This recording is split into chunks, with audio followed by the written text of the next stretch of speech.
Someone sent this to me for reaction ha. Isang lisensyadong doktor pero ang ugali ha ay pang troll farm. And this is what happens when someone with a title forgets that they took an oath to do no harm.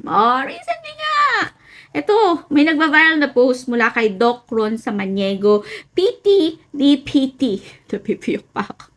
Yes, may doc sa pangalan niya at may PT, DPT pa sa dulo. Physical therapies with a doctoral degree in physical therapy. So you'd expect professionalism, right? Well, wait till you see what he's been posting.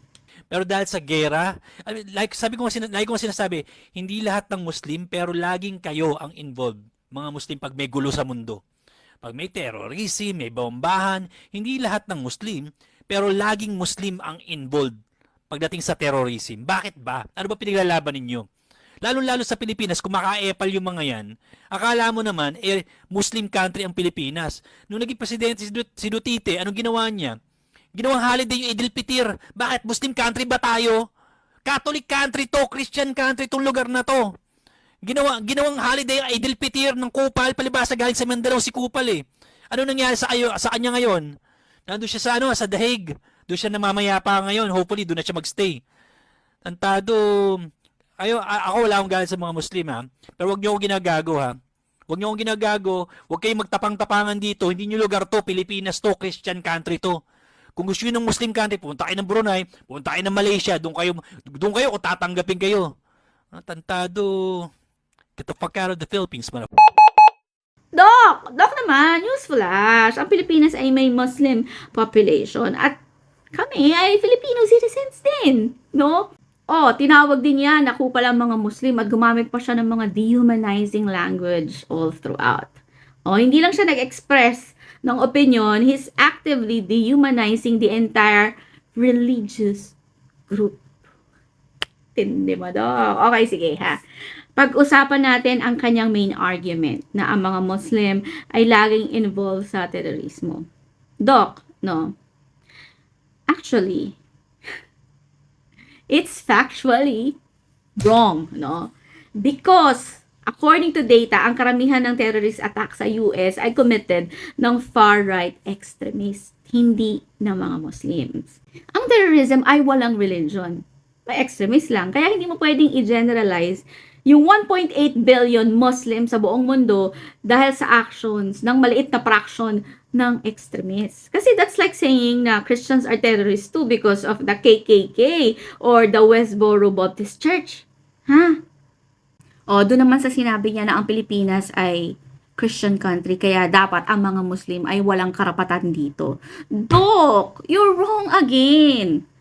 Kasi yung ating 1987 Philippine Constitution ay explicitly nagpoprotekta ng religious freedom para sa lahat ng religions.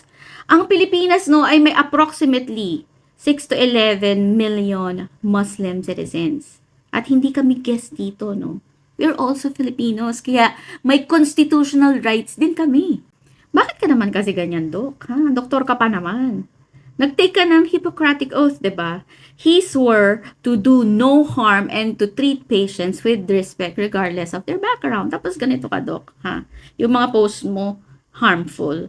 Stereotyping an entire religion as war freaks, terrorists, etc. Nag-spread ka pa talaga ng hate speech at discrimination. Kasi isipin nyo, kung ganito niya itapik ang mga Muslim sa social media, paano niya i-treat yung mga Muslim patients niya? Binibigyan niya ba sila ng same quality ng care? I think this is a serious professional ethics violation, Like, yung pag-bring up lang niya sa Lebanon, bilang proof na ang Muslims ay nagkakos ng conflict.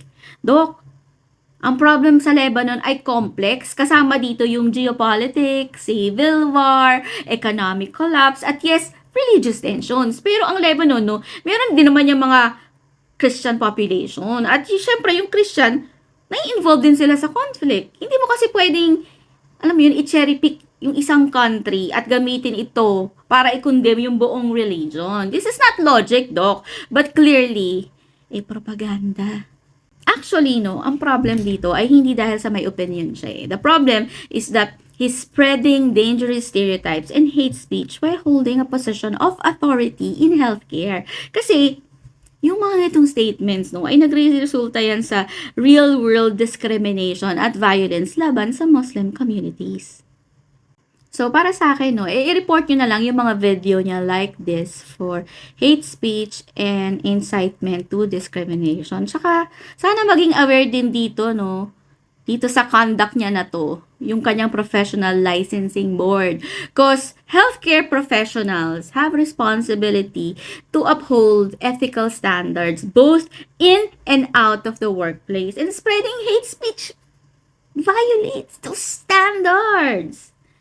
So, yun lang sa akin doon, no? At para sa'yo, Doc, no? If you are watching, pwede ka naman mag-disagree sa mga tao. You can have political opinions too, pero hindi mo pwedeng gamitin yung platform mo at yung credentials mo para mag-spread ng hate speech at discrimination. Ha? At para sa lahat naman ng mga nanonood, like what I said, kung makakakita kayo ng mga ganitong video, i-report nyo na agad. Don't let it slide. Because respect for all religions, no, races, and backgrounds isn't political. It's basic human decency, kumbaga, no? And it's definitely a requirement for healthcare professionals. Like you, Doc Ron.